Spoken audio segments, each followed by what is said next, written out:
Okay, go. Hey everybody, it's Bree here at the Sewing House, and I'm back for part 5 of Brave. I know you've been waiting a while for this. We moved into our new space, and I'm in our new classroom. It's gorgeous. We're really excited. We have our new employee over here, Elaine. Wave, Elaine. Yeah, so here's the center portion of the quilt. We're very excited.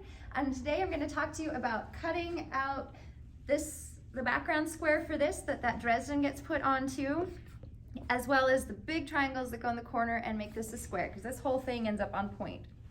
So if we could zoom in here, I just wanted to show you, I'll talk about cutting this square in a moment, but I wanted to show you how that Dresden got put on. So we just lined up the corner of the Dresden fan in the corner of this square, and then we did the buttonhole or blanket stitch around the edges to applique those Dresdens down, and then the other sides just get secured in the seams, so that's not a big deal. But we just used the same stitch that we used on the circles, on the strips from our last part, to secure that down onto that background square.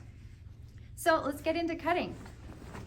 So this is gonna be this absolutely gorgeous fabric. We were just talking about, like, oh my gosh, I want a pair of shorts, and I want a dress, and I want all these things out of it because it's so pretty. And we're gonna do some fussy cutting. This one's a little bit tricky because we're fussy cutting, but we're fussy cutting a really big piece. So on your instructions, there is a little diagram kind of showing what we're gonna do. Basically, we're gonna cut a half square triangle with one of these pink flowers in the corner of it. So it's gonna be a big old triangle like this. But this is a huge triangle. It's like 29 inches on a side. So I'm gonna flip the fabric over, because then I can draw lines and I can actually see them. So what I've got here today for this, I've got my handy dandy friction pen, and I've got this thing. This is essentially a quilter's yardstick. It's 2.5 by 36.5. This is the longest ruler that I could find to do this with. So it's not, so we can actually measure that whole 29 inches, as opposed to like the 24.5-inch rulers that we've got that are usually the long ones that we have. That's not gonna work if I have to measure 29 inches. So this is really, really a handy thing to have. And then of course I have my handy dandy square. It's not the same one we've been using because we moved and everything got shuffled.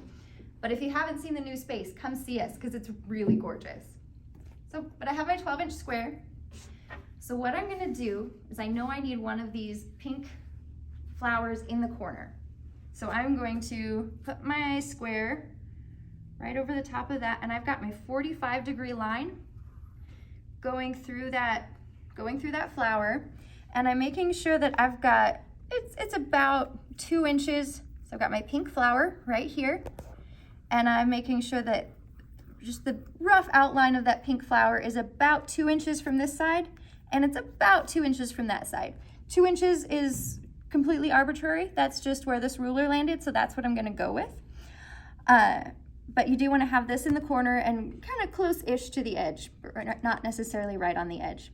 So I've got that on there, and I'm going to now use my friction pen and mark along those edges to make sure that I have a nice square corner to start from when I'm measuring this out. So I've got these edges marked right here.